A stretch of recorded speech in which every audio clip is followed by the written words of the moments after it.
Bismillahirrahmanirrahim. Assalamualaikum warahmatullahi wabarakatuh. Alhamdulillahi rabbil alamin.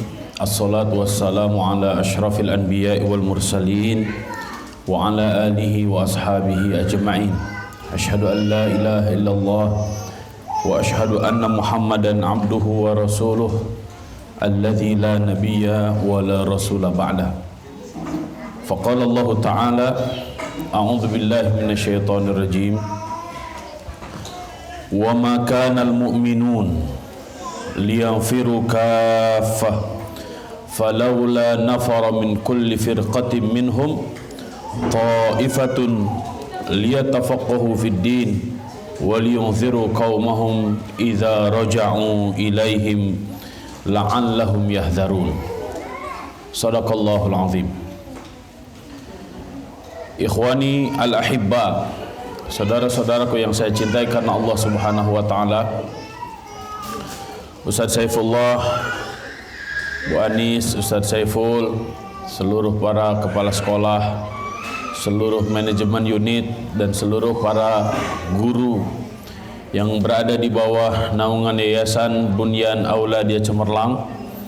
Saya ingin mengajak pertama-tama untuk memuja, memuji dan bersyukur kehadirat Allah Subhanahu wa taala atas segala nikmat yang senantiasa Allah Subhanahu wa taala anugerahkan kepada kita semuanya.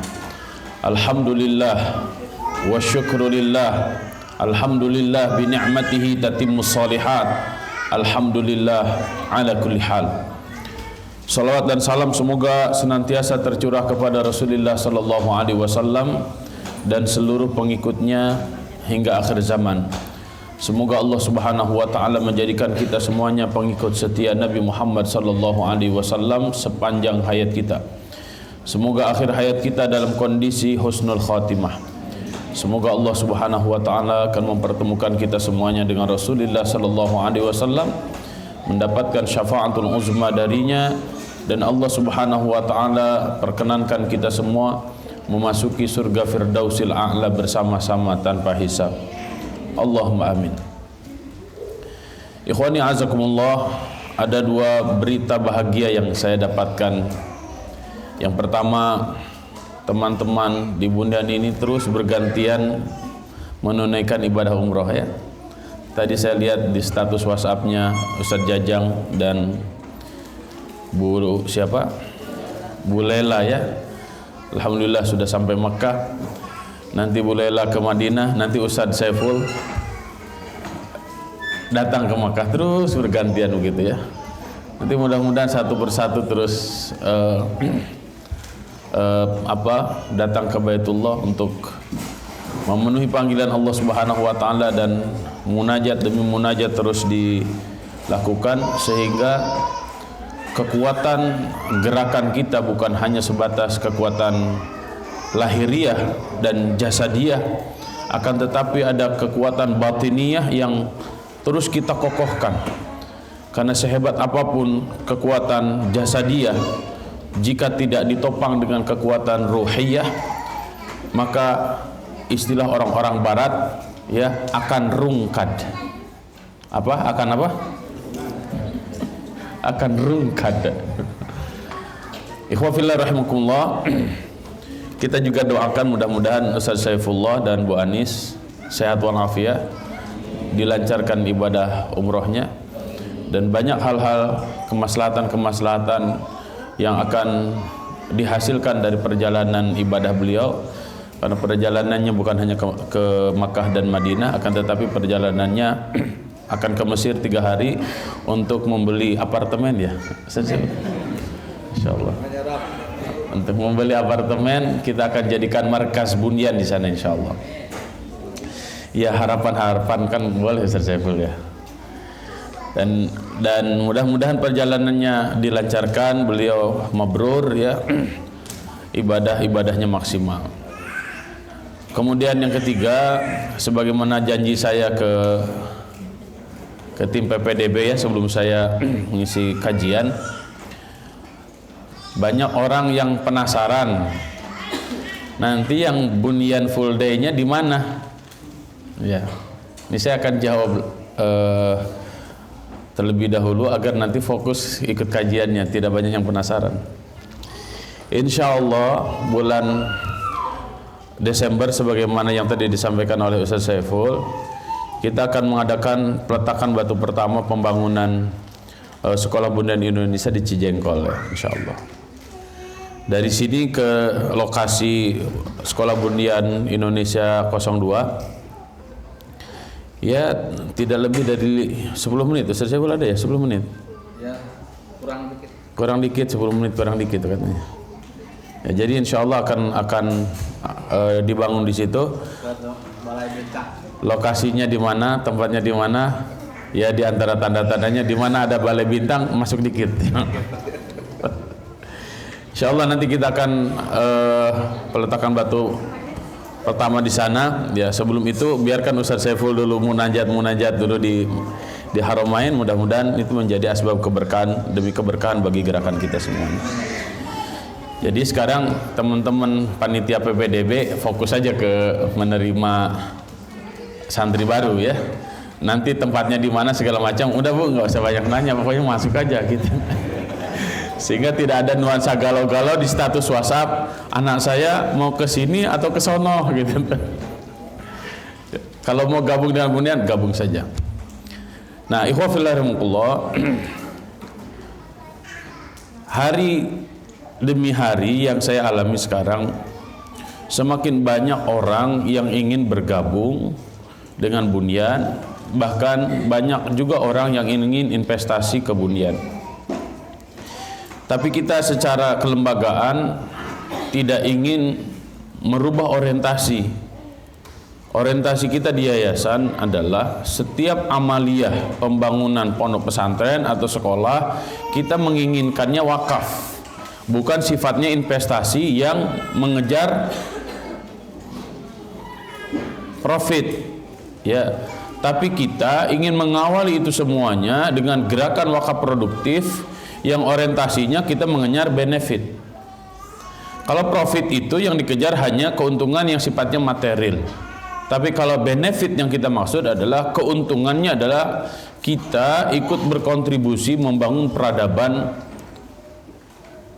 anak bangsa dan negara Kesatuan Republik Indonesia yang kita cintai. Itu targetnya. Kita sudah mengukur ya yang paling strategis dari seluruh aktivitas kegiatan belajar mengajar atau kegiatan di lembaga pendidikan itu adalah guru ya. Sehebat apapun model sistem pendidikan Bundian MSPB yang sudah kita hasilkan, jika para guru sendiri tidak faham apa itu MSPB, maka seakan-akan MSPB yang sudah kita temukan itu tidak ada artinya apa-apa. Tapi jika kita balik, tidak ada metode, tidak ada pola, tidak ada grand design pendidikan apapun yang ditemukan oleh yayasan atau lembaga. Jika guru-gurunya berkualitas, maka insya Allah aman gitu. Maka oleh karena itu hal yang sangat penting untuk kita berikan perhatian lebih adalah para guru. Maka Yayasan Bundian ketika mensikapi para guru tidak pernah berpikir kos, akan tetapi kita selalu berpikirnya investasi, hatta bagi mereka yang tidak akan selama-lamanya di Bundian. Kenapa? Karena benefit yang kita kejar itu akan direalisasikan bukan hanya oleh kita yang ada di sini, akan tetapi semua teman-teman yang pernah bersinggungan dengan Bundian, bahkan mereka para alumni, wabil khusus terlebih bagi mereka teman-teman yang terus istiqomah ada di Yayasan Bundian Aulada Cemerlang sebagaimana antum semuanya. Pada kesempatan kali ini saya ingin menegaskan satu tema yang saya sampaikan ke Ustadz Irfan. Ustadz, itu temanya terlalu berat bagi saya, antum aja yang menyampaikannya gitu. Saya ingin menyimpulkannya dengan istilah yang biasa kita sebutkan, yaitu jihad tarbawi ya. Jika kita perhatikan ayat-ayat Al-Quran, minimal surat At-Taubah ayat 122. Ini At-Taubah ya? Ya. Surat At-Taubah ayat 122. A'udzubillahi minasyaitonirrajim. Bismillahirrahmanirrahim.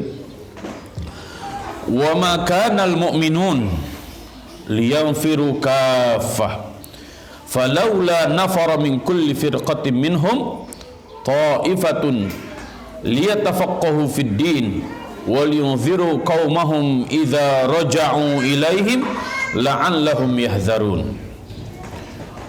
Wa ma kanal mu'minun, tidaklah sepantasnya, tidaklah sepatutnya, tidak layak orang-orang beriman itu liyanfiru kafah, mereka pergi ke medan perang kafatan seluruhnya.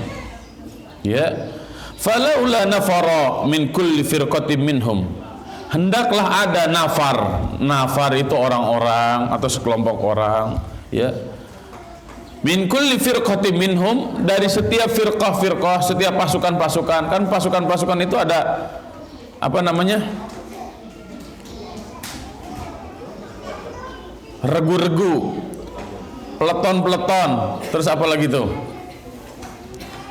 Nah, hendaklah ada di antara-antara mereka itu yang menjadi ta'ifatun, sekelompok orang, liyatafaqahu fid din, untuk melakukan proses tafaqquh fid din.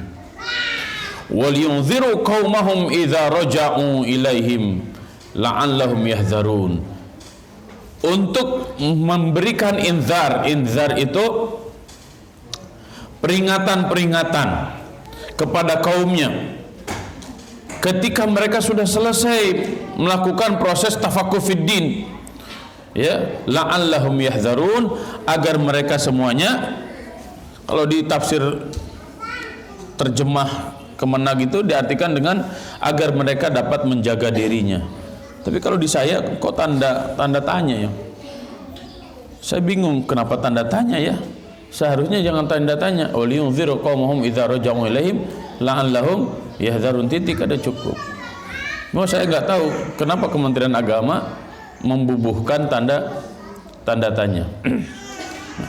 Ikhwani azakumullah, ayat ini secara umum kalau kita baca tafsirnya, betapa pentingnya proses tafaqquh fid din. Ya. Bahkan dalam kondisi genting. Ya. Kalau kita baca lagi kajian-kajian fikih para ulama tentang jihad dan tafaqquh fid din, orang-orang yang tafaqquh fid din di dalam sebuah negara Islam terutama, maka orang-orang yang tafaqquh fid din itu bisa lepas kewajiban militernya. Jadi mereka orang-orang, kelompok orang yang tidak diwajibkan wajib militer. Yang wajib militer siapa selain mereka? Dan kita akan mendapatkan di dalam banyak hadis, ya, menyamakan tintanya ulama dengan darahnya syuhada. Tintanya ulama dengan darahnya syuhada. Ini yang kita sering sebut dengan, kalau gerakan yang sedang kita lakukan itu jihad tarbawi. Kalau yang satu lagi kita sebut dengan jihad qitali. Para mujahid di medan ilmu disebutnya ulama. Ya. Kalau di medan perang disebutnya para mujahid fisabilillah yang nantinya syuhada. Ya. Tapi semuanya ada dalam martabat yang sama, yaitu sedang berjuang di jalan Allah Subhanahu wa taala. Nah, perjuangan bunyan dalam tafaqquh fid din itu seperti apa? Ikhwani azakumullah, saya dan Ustaz Saiful melakukan pola seperti ini. Ingat bahwa lembaga ini didirikan untuk tafaqquh fid din, itu kunci dulu. Bukan hanya sekedar gaya-gayaan mendirikan lembaga pendidikan. Ya. Jadi semua kita dengan bergabungnya kita di Bunyan, maka jadikan Bunyan ini agar diri kita, keluarga kita faham agama. Itu yang pertama tuh. Maka kita fasilitasi dengan pembinaan-pembinaan seperti ini. Kemudian kita fasilitasi dengan halaqah-halaqah. Kemudian kita fasilitasi dengan kegiatan-kegiatan keislaman yang akan menjadikan pemahaman kita menjadi utuh tentang Islam. Ya. Begitu juga santri-santri. Mau di tingkat SMP, apalagi di tingkat SMA. Jadi jangan sampai karena alasan mereka penjurusannya memilih IPA atau memilih IPS sehingga mereka tidak mengenal Islam. Ya. Di antara tools yang harus diselesaikan oleh setiap kita sebagai pisau bedahnya untuk memahami agama itu apa? Saya sudah sistematiskan menjadi 9T itu. Ya. Bisa membaca Quran, bisa menerjemah Quran, bisa melakukan tadabbur dengan Al-Quran, ya, bisa membaca tafsir, kemudian ikut dalam gerakan dakwah, ya, ikut dalam gerakan perjuangan menegakkan Al-Quran, kemudian melakukan taurits, pewarisan. Nah, ini sangat penting untuk kita fahami. Kenapa? Karena ya tidak mungkin kita membangun peradaban baru dan peradaban maju jika kita tidak punya pondasi yang kokoh. Ya, pondasi yang kokoh itu apa? Pondasi yang kokoh itu cinta ilmu. Pondasi yang kokoh itu pengokohan iman.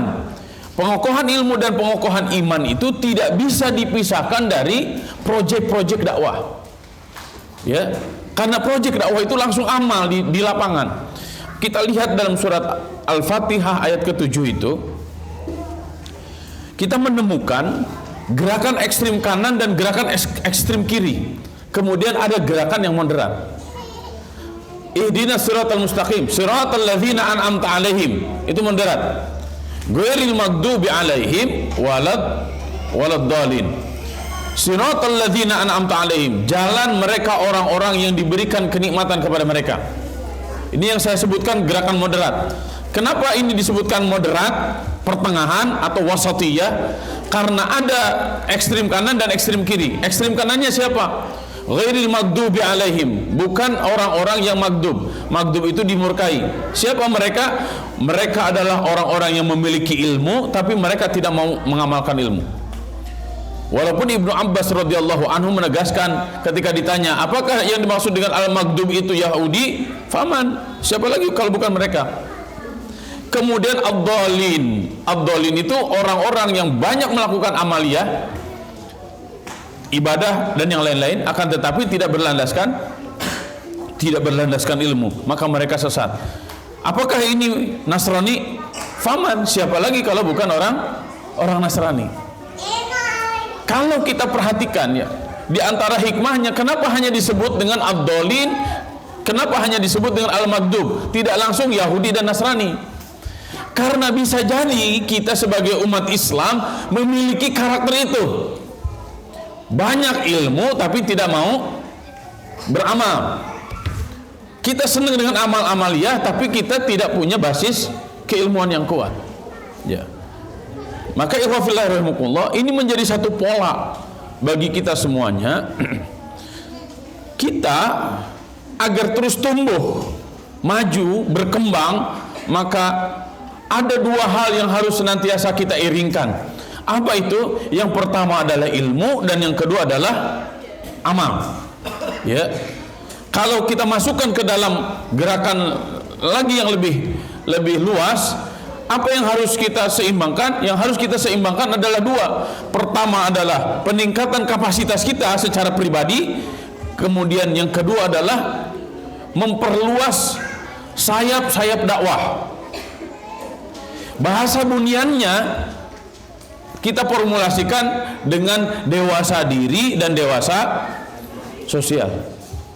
Ya, dewasa diri dan dewasa sosial.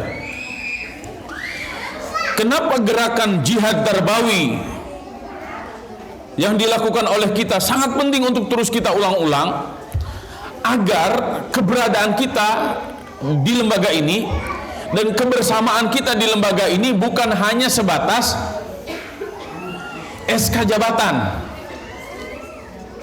Paham tidak? Agar bukan hanya sekedar SK jabatan. Oh iya kan saya sebagai guru, udah pokoknya karena saya sebagai guru datang ngajar, setelah itu pulang. Tidak ada lagi kaitannya antara sekolah pesantren dengan dirinya sebagai warga masyarakat. Kita tidak melihat seperti itu, akan tetapi kita ingin melihat secara utuh karena kita adalah bagian dari perubahan umat ini. Dan jika kita perhatikan siklus, saya sudah berulang-ulang, inilah siklus kita gitu. Inilah waktunya kita untuk tumbuh dan terus bergerak. Maka ikhwah fillah rahimakumullah, satu hal yang harus kita seimbangkan terus-menerus adalah ketika kita sebagai seorang guru, ya, sebelum kita mengajarkan sesuatu, maka yang harus kita lakukan adalah jangan pernah berhenti untuk belajar. Karena ketika kita berhenti belajar, maka sama dengan kita sedang menembak terus-terusan menembak, tapi pelurunya kosong. Antum ngajar terus, tapi antum tidak mau halakoh. Antum ngajar terus, tapi antum tidak mau baca buku. Antum ngajar terus, tapi antum tidak mau ikutan training. Antum ngajar terus, tapi antum tidak punya jaringan yang lainnya. Kira-kira murid-murid antum berkualitas atau tidak?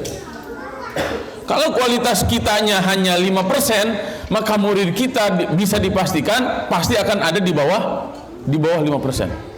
Maka jihad tarbawi yang pertama kali harus kita lakukan sebenarnya bukan sedang berbicara santri, bukan sedang berbicara orang lain, tapi kita sedang berbicara diri kita sendiri.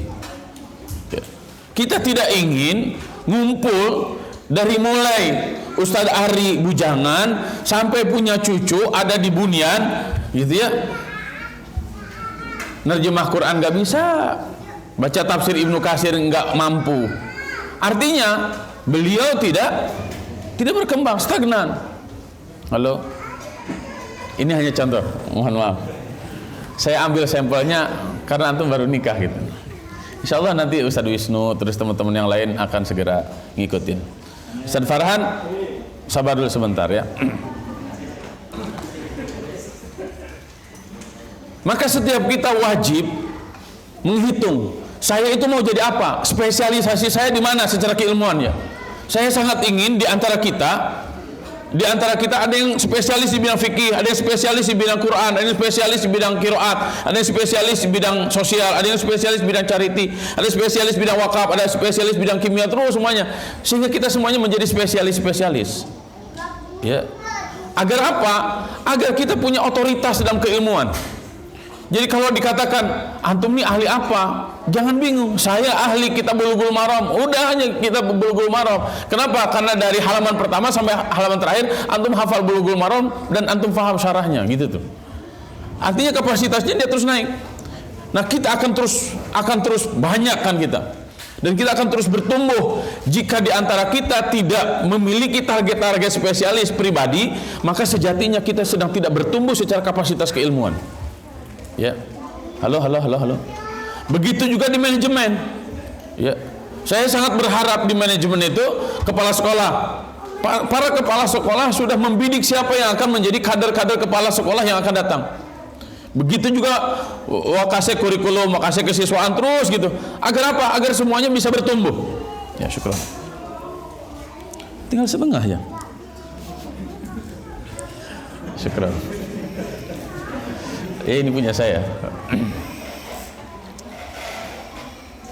Para ahli SDM menjelaskan hal itu untuk expertise itu dengan deliberate practice, penempaan terstruktur. Deliberate practice itu minimal 10.000 jam. Kalau dikuliahkan itu menjadi 3 tahun. Dikuliahkan, karena kuliah itu pasti dia akan terus berjenjang sampai ada pada expertise, satu titik expertise apa. Nah, setiap kita, ya, saya sangat menginginkan setiap antum sudah mampu mendefinisikan antum 5 tahun ke depan itu mau jadi apa. Sehingga dengan expertise antum kita semuanya bisa saling melengkapi. Karena setiap kita nih, fitrahnya kita manusia Indonesia zaman sekarang, semakin pintar satu bidang, semakin kita bodoh dalam banyak bidang. Tapi itu semakin bagus. Kenapa? Karena kita akan semakin ketergantungan kepada yang lain. Disitulah ada yang disebut dengan pola sinergi dan pola kolaborasi. Halo. Faham maksud saya? Jadi antum tanyakan pada diri antum, 5 tahun ke depan itu mau jadi apa? Contoh Agus. Saya sudah amanahkan kepada Agus, antum harus menjadi pakar filantropinya Bunyan. Terus saya gimana Ustaz kuliahnya? Antum harus kuliah ke bidang jiswaf. Kuliah dia di bidang jiswaf. Ngayap kemana-mana khusus aja untuk memikirkan tentang filantropi. Sehingga ketika nanti 2 tahun lagi Agus beres, Bunyan itu punya aset orang yang memang spesialis di bidang filantropi gitu.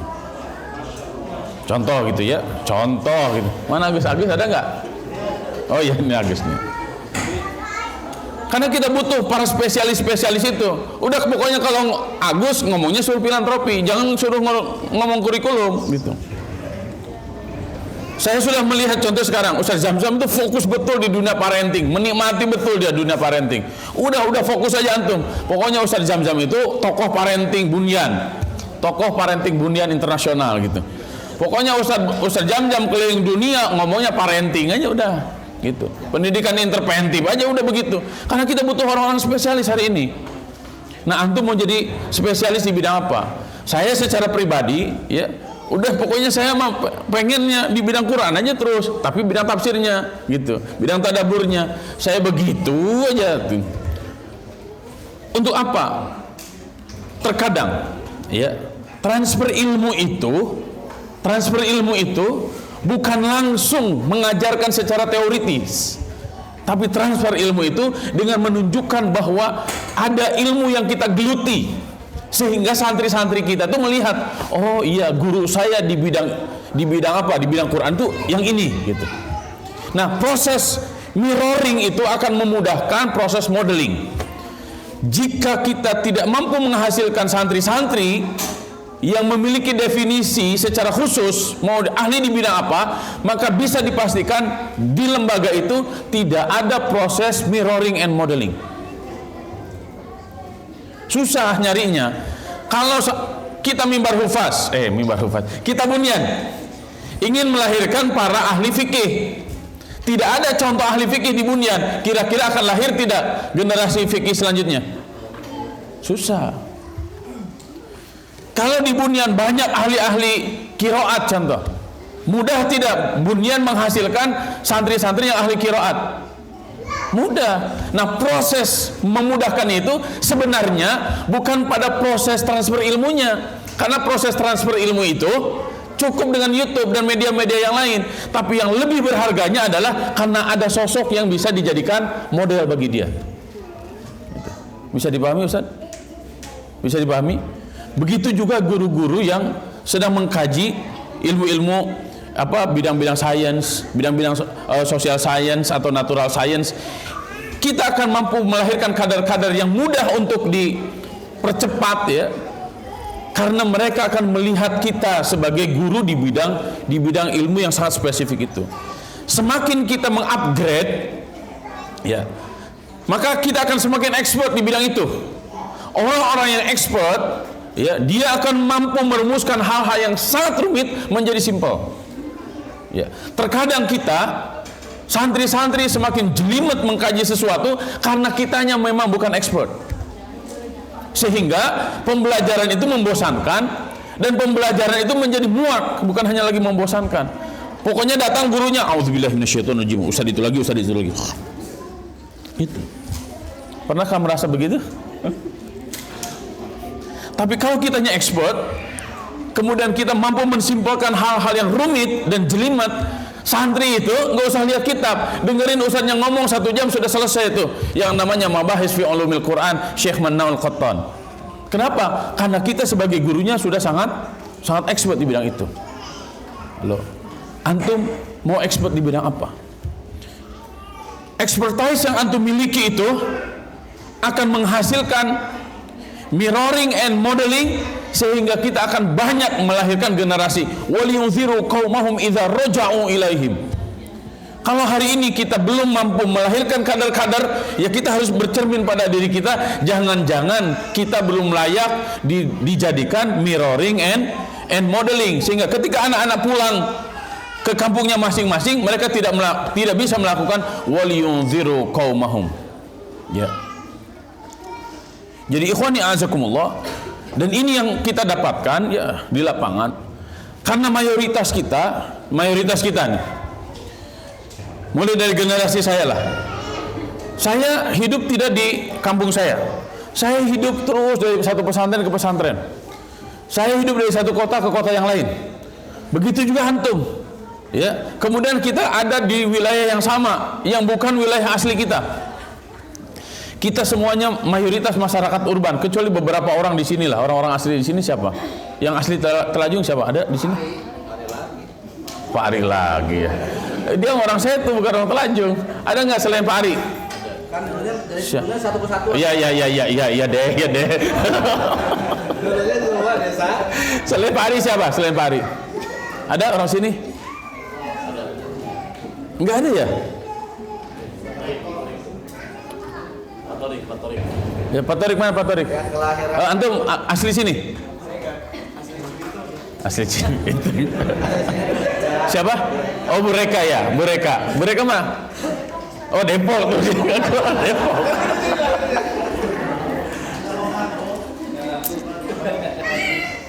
Kita semuanya masyarakat urban. Masyarakat urban, karena kita tidak punya saudara-saudara di sini, akhirnya kehidupan kita lebih selfish.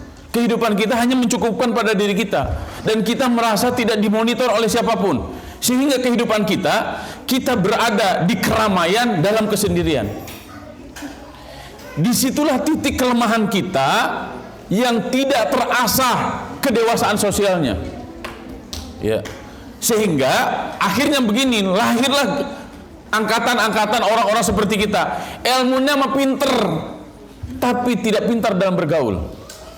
Ya, sekali lagi, ilmunya mah pinter, antum kan lulusan S1, S2, ya banyak yang di sini S3. Pinter secara ilmunya mah, tapi dengan tetangga tidak kenal. Ini juga sebenarnya yang menjadi azamah fil ilm, menjadi krisis dalam ilmu pengetahuan generasi hari ini, karena dia tidak bisa membangun basis-basis sosial. Nah, ikhwani azakumullah, ya. Saya ingin mengajak kepada antum semuanya yang pinter-pinter ini, ya, wajah-wajahnya wajah-wajah intelektual semua. Coba latih untuk bergaul. Karena ya, membangun peradaban itu bukan hanya di kelas, bukan hanya di atas mimbar, bukan hanya di pengajian-pengajian, tapi membangun peradaban itu kita harus masuk ke mana mereka berada, di mana mereka ada, ya. Disitulah proses tarbiyah kita lakukan. Memang kita sangat sulit untuk merubah karakter kita yang sangat sulit untuk bergaul itu, ya. Tapi jika tidak dicoba oleh kita, jika tidak dilatih oleh kita, maka kita sampai kapanpun tidak akan memiliki kedewasaan sosial. Pinter mah iya, tapi ilmunya tidak bermanfaat bagi orang-orang sekitar. Ya. Tahu ini, tahu itu iya, tapi ilmunya tidak diketahui oleh tetangga-tetangga. Iya, viral di medsos, tapi tetangganya tidak kenal. Bukankah ketika antum sakit atau ketika kita mati, yang pertama kali datang siapa? Tetangga kita. Maka berbaik-baiklah dengan tetangga yang ada di sekitar antum. Ikhwani azakumullah, liyunziru qaumahum idza raja'u ilaihim. Jika dalam konsep pendidikan Bunyan itu ada pendidikan formal, ya, dengan pendidikan kreatif imajinatif, kreatif imajinatif ilahiyah. Ada pendidikan informal dengan pendidikan interventif. Jangan dilupakan ada pola pendidikan yang ketiga, yaitu pendidikan non formal. Dulu pendidikan non formal di Bunyan sudah mulai dilakukan dengan adanya majelis Quran dalam skala kecil di setiap tempat-tempat di mana santri itu ada. Ya Ustaz Saiful ya, Dulu pernah keliling tuh dari BTN, dari ke sini pindah lagi. Kenapa itu kita lakukan dulu? Itu untuk membangun basis-basis sosial. Ya. Nah, saya dulu ketika ngisi kajian kemana gitu, kadang saya ajak tuh santri-santri itu. Untuk apa? Untuk mengenalkan santri-santri dengan situasi dan kondisi masyarakat yang ada. Sehingga santri-santri itu bisa melihat kita bukan hanya di kelas, akan tetapi melihat kita di alam nyata bersama masyarakat. Pendidikan-pendidikan non formal, kita mendidik masyarakat, ini hal yang sangat penting. Kenapa? Begitu banyak pesantren-pesantren yang sangat luar biasa besar, ya, santrinya banyak, tapi ketika kiainya, ketua yayasannya meninggal, pesantren itu menjadi bubar. Kenapa? Karena memang tidak melakukan kaderisasi orang-orang internal dimasukkan ke orang-orang eksternal. Terlalu banyak tokoh-tokoh di internal tapi tidak dikenal oleh masyarakat luas. Padahal benteng yang paling kuat di satu lembaga pendidikan bukan hanya orang tua, akan tetapi warga yang ada di sekitar lembaga pendidikan itu. Ya, benteng terkuat kita sebenarnya bukan apa ini namanya? Pagar-pagar, bukan tembok-tembok, tapi benteng terkuat di antara kita dengan masyarakat itu adalah jalinan hati yang dekat antara kita dengan mereka. Itulah yang disebut dengan mawaddah fil qurba. Liyunziru qaumahum. Ya, bukan hanya sekedar khutbah dan ceramah, tapi liyunziru qaumahum, yang paling efektif itu adalah dengan mawaddah fil qurba, membangun kedekatan antara kita dengan masyarakat, sehingga tidak usah dengan gontok-gontokan, karena bangunan jiwanya sudah nyambung. Sekali ngedip, teng, ku tahu yang kau mau. Kurang lebih begitu masyarakat kepada kita, sehingga disitulah kita memiliki basis-basis massa yang berdasarkan ilmu, bukan hanya basis-basis massa yang fanatik terhadap kiainya atau fanatik terhadap lembaganya. Basis-basis massa harus terus tumbuh, tapi berdasarkan keilmuan yang sesuai dengan Al-Quran dan Sunnah Nabi Sallallahu Alaihi Wasallam. Siapa yang membawanya itu? Siapa yang membawanya itu? Yaitu kita semuanya. Sehingga saya sangat mengharapkan jika hari ini di Bundian ada 1000 santri dari TK sampai SMA, maka ada 1000 basis-basis masyarakat yang terus kita perhatikan. Di sini ada lulusan-lulusan Azhar, di sini ada lulusan UIN, di sini ada lulusan-lulusan luar negeri dan dalam negeri. Jika ini diolah bukan hanya sebatas kepentingan antum mengajar di sini, tapi juga antum mengajar di masyarakat, maka saya hakul yakin kita akan menjadi sebuah gerakan yang sangat luar biasa karena kita memberi manfaat ke banyak orang. Demikian yang bisa saya sampaikan. Wallahu a'lam bishawab. Wallahul muwaffiq ila aqwamit thariq. Wallahu ya'khudhu bi aydina ila ma fihi khairun lil Islam wal muslimin. Wassalamualaikum warahmatullahi wabarakatuh. Waalaikumsalam.